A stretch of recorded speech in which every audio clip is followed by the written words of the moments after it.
dead. Okay, per case. Copy ayos, ano ba? Malas naman! Iba't ikaw lang yung reyna. Wala bang tutunog na ganun? At ako ang iyong hari. Bagal kasi magbukas eh. Ako magsisettle na lang ako pag nakuha ko yung yung gusto ko sa... Yes! Yes! Yes!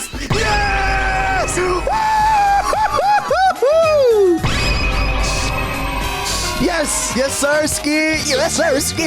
For today's episode natin ng Anime Fighting Simulator Endless, mga kaibigan. Wow! Tatlong sunod-sunod ah. Pangatlong episode na natin ng Anime Fighting Simulator at na-addict na ako. Kaya for today's episode, bibili natin lahat ng Game Pass. Narinig nyo yun. At kayo din, bibigyan ko ng Game Pass. Antayin nyo yung comment of the day, alright? Kaya wag na natin patigalin itong video na to. Tara na. Play mo na yan. Guys, ano ba naman buhay to? Napakadali naman ng challenge nyo sa akin, boy. Tingnan nyo naman, oh. Sayan. 1B, 1B, 1B. Increase yan B nito, unlock. Kaso kulang lang tayo ng... Saan tayo kukuha ng pera, boy? Get that cash. Ano bang meron sa tete? Get that. Ang mahirap sa atin, boy. Wala tayong 100k. Pero tapos ko na yung Sayan. Ngayon, eto. Here's the deal, oh. Here's the deal. Dapat sa next video ko pa gagawin to. Here's the deal, mga kaibigan. Ayag ba kayo?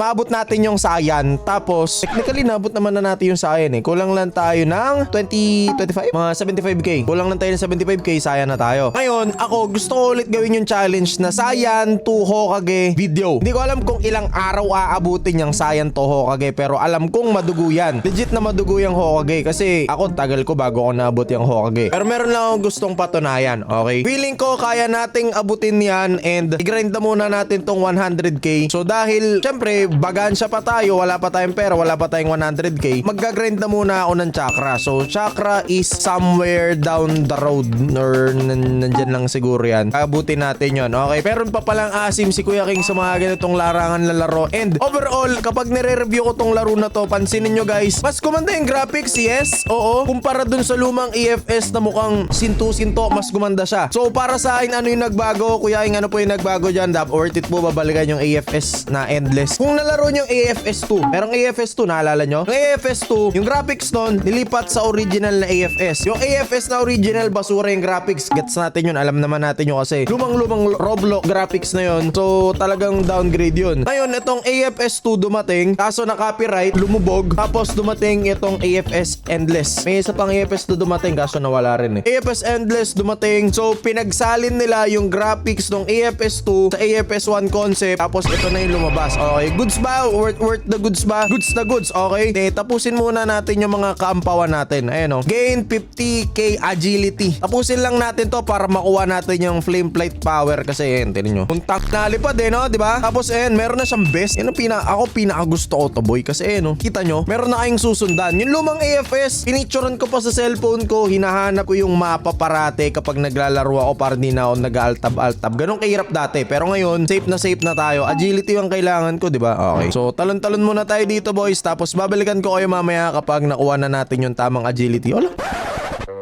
Ha? What? Okay, yun na yun.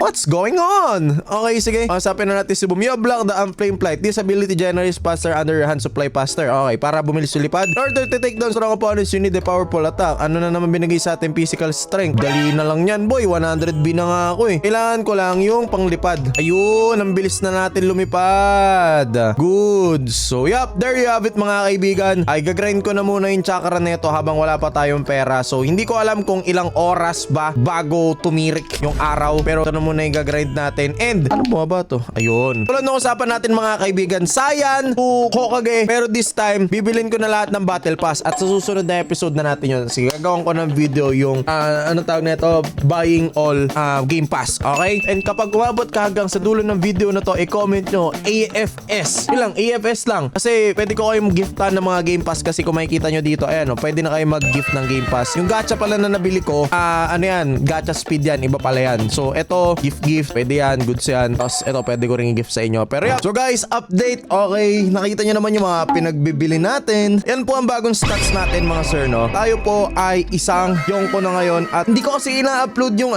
yung beginner to Hokage. Gusto ko kasi isang bagsakan yun, boy. Siguro ang mga next week tapos ko na yung video ko ni Yonko to Hokage. Sadyang, yun talaga yung gusto ko. Yonko to Hokage talaga yung gagawin kong video para surpresahan. And sabi ko nga sa inyo, hindi na ako magtatago ng rank. Kung ano yung makita nyo, papakita ko. Hindi nga bumili ng conceal, oh. Tingnan nyo dito sa Game Pass, boys. Strength, own, durability, own.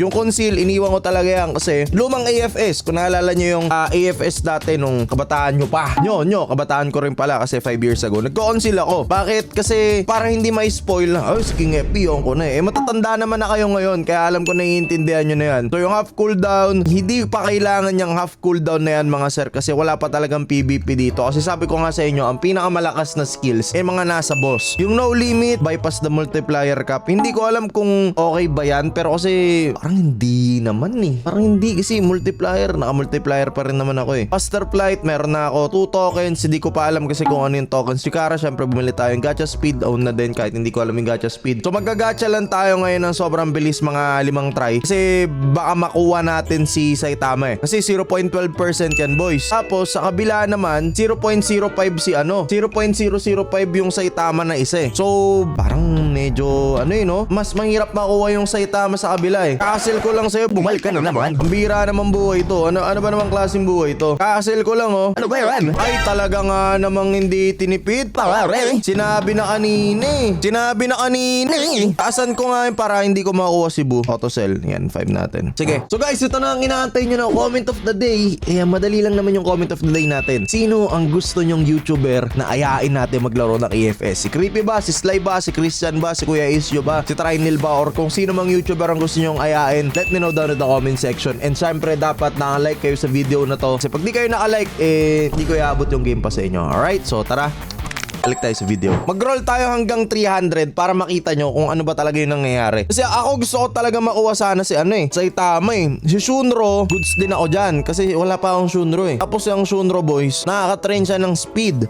Syempre kailangan din naman natin ng speed kasi sa PvP, pabilisan din yan eh. Pabilisan, aerial battles. So, yun yung ipaprioritize nyo kung gusto nyo maging PvP oriented dito sa AFS Kapag sa mga future, may mga times na natatalo ako sa PvP dito kahit mas mataas yung stats ko kasi mas mabilis yung kalaban, nagbiblink tapos nagulat na lang ako, puputokan na lang ako ng skills ni Kurama sa gilid tapos wala na ako magagawa. So pataasin yung speed nyo kapag magpi-PvP na kayo. Pero sa ngayon, di pa naman kailangan Escano. May Escano na ako eh. Oh man, titigil ako sa 300 Chikara boys kasi yung magtitingin ako ng sword skills. Kasi alam nyo yun, maayos pa naman yung sword skills dito kahit pa paano. Wala pa to guys, ampaw build to. Kita nyo, wala akong stand, wala akong Kagune, wala akong fruit, wala akong quirk, wala akong Grimor, wala bloodline, wala rin. Wala talaga guys, literal na wala. As in, wala pa ako talagang kahit anong mga nakikita nyong gustong gusto nyo. As in, wala, legit wala. Sige, pag 400 Chikara, na tayo, bounce na tayo kasi tanggap na ng puso ko yung mga lalabas dyan eh. Ayun, wala na yan boy, tanggap na ng puso ko yan. Pur Giovanni na lang, sa Itamon, tagal. Ay nako, di na ako asa. Kailangan yung tanggapin ng mga karapat dapat sa buhay. Ngayon, bago ako bumalik sa training area ko, ipapakita ko muna sa inyo kung paano mag-roll naman ng mga bloodlines. Nasaan ba yung Wait lang naliligaw ako eh. Kabisado ko to sa likod ng utak ko eh. Yun. Nandito si Itachi. Nasa si Itachi? Yan, sabi na eh. Kabisado ko pa eh. Kabisado ko pa yung from the back of my eyes eh. Gusto ko lang makuha yung Ripple Eyes. Okay. Per case. Copy Eyes? Ano ba? Malas naman! Iba't ikaw lang yung reyna. Wala bang tutunog na ganun? At ako ang iyong hari. Ano to? White Eyes? 31 lang eh. Ngunit ngayon malabo na. Labo mangyari. Yan, bloodline na yun. Ayan. Boom! Pangarap na lang din. Kaya pa rin ang... Okay. Kaya ako makanta ng dati boys kasi kinuha ko to mga to dati. Tapos the ultimate move that hits players with barrage of accurate punches. Nagdi-DJ. Gusto ko Ripple Eyes eh. Ripple Eyes. Bigyan na yung Ripple Eyes. Itachu's copy. Uy, pwede din ha. Pwede din ha. Goods din tong Itachu copy Eyes ha. No. Pero ako Ripple Eyes gusto ko eh. Ano ba yan? Ano ba yan? Sige, Ripple Eyes lang. Kalimutan ko na yan. Ano yung pinaka-the best pang PvP dito eh. Pero pag nakuha natin yung Ripple Eyes, edi panalo tayo, diba? 0.8. Sige. Hoy, Tacho Happy Eyes. Hindi mo na yung Ripple Eyes. Gusto ko makita yun ngayong episode na to. Gusto ko makita na makuha natin yung Ripple Eyes. Please. Ibulong na lang. Pangarap na lang din. Kaya pa rin ang... What is that? Wait lang. Balik na naman sa taas. Ripple Eyes lang, yaw. God, bro. Hell. Sige pa. Kahit mga hanggang 200 chikara. Okay na ako. Wala na naman to. Itachu na naman to. White Eyes na naman. Baba mo na. I-Ripple Eyes mo na. Sige na, Bo. Naku po. Sige na, Bo.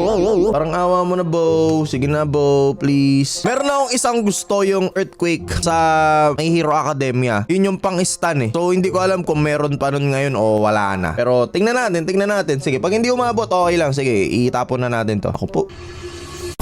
Bagal kasi magbukas eh. Tapos nag-celebrate, no? Na-OA, tapos hindi ko na-click yung stop. Please!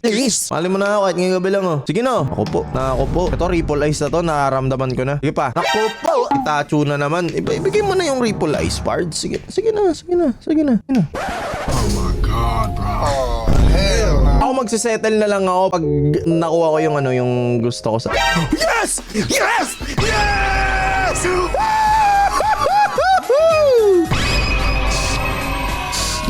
Yes, Sirski! Nakuha na natin yung Ripple Eyes, mga kaibigan. Pangarap na lang din. Kaya pa rin ang dati. Okay? Pero alam ko mas malakas yung Itachu Eyes eh. Pero alam mo yun, for the content lang, gusto ko lang makuha. Create a shockwave that launches player away from the user.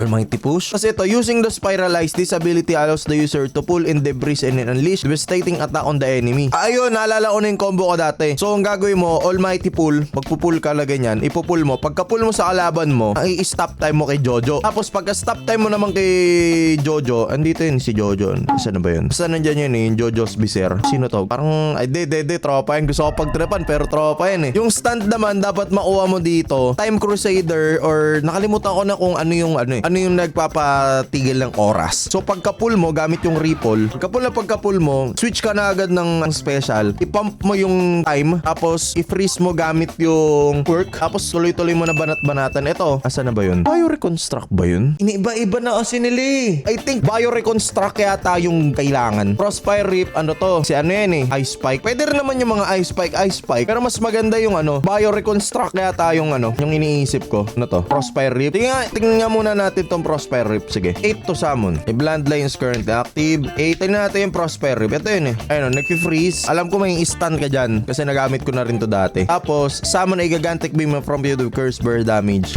Okay. Pang ano yan? Alam ko pang boss toy. Create a field of ice that will freeze players in place then coat the areas in flames. Pwede na rin to. Pang combo. Ayun o. Goods na rin to. Kasi kapag na-freeze mo yung kalaban, may burn pa sa ilalim eh. Pero gusto ko kasi yung Bioreconstruct eh. So ko talaga yung Bioreconstruct. Kasi yun yung gamit ko dati. Baka mag-iba naman yung meta, diba? Iba-iba naman yung gusto ng tao eh. Diba? Iba-iba naman yung trip natin eh. Ayun, Bioreconstruct. Nakuha na natin. Ang bilis nun ah. Ayun o. Stop players and pin them in positioning. Ayan. Ito yun, Sar. Ito yun. Ito ba yun? Yan! Pag tinamaan yan, boys, stun yan. Ang tagal yan. Di ka makagalaw talaga dyan. Raise spike outwards which pushes enemies cause huge damage. Tapos ito yung spike. Yun, ito nga yun. Form a series of rock spikes in front of you. Ito yung isang gusto ko. So, tigil na muna natin to kasi siguro sa susunod na mga episode ko nagagawan yung stand, yung fruit, yung kagune, yung bloodline. Sa susunod na natin gagawan yan. Yung quirk, wala talagang yan. Alam ko, wala talagang yan boys, yung quirk. Dami oh. Wala talagang rarity yan. Like, mabilis lang makuha talaga yan kaya ako inuluhan. Ito naman, sige, mag-roll tayo kahit isa. Wala akong pakialam sa'yo. Bibili lang ako ng stand. Isa lang. Putik nga yan. What? Ayoko naman mag-settle ng ganyang kababa naman. Ginawa mo naman akong beginner. Time Crusader. Guys! Okay na ako sa Time Crusader kasi panandalian lang naman eh. Yan. Ito yun. Yung Zawardo, yan yung sinasabi kong yan yung sinasabi ko na goods. Tingnan nyo ah. Bloodline is active. 6 nga eh. Yan. Tapos i-freeze mo yan. Bam! Tapos inactivate mo na yan. Ilabas mo yung quirk. Freeze mo na ganyan. Tapos mag ano ka na. Basta yung iba't ibang combo. Pabilisan din lang kamay dito guys sa EFS. Mukha lang hindi alata. Pero kasi kapag nagkaroon ng PvP na to, yung PvP area, pabilisan na ng kamay to boys. Mukha lang hindi. Kasi ang dali lang laruin eh. Pero nakaka-addict to. Promise. Sobrang nakaka-addict to. So kung ikukumpara mo to dun sa pangit na laro, yung nagsisimula sa letter B, mas ano to, mas mabilis dun. Pero dito kasi, pagandaan ng timing. Pagandaan ng timing boys. So yun, magte-train na ako. Let me know down in the comment section yung comment of the day natin kung sino yung gusto nyong ayain ko maglaro nito. Alright, so that is it. Ingat, kita kits. Peace out and nakalimutan mag-comment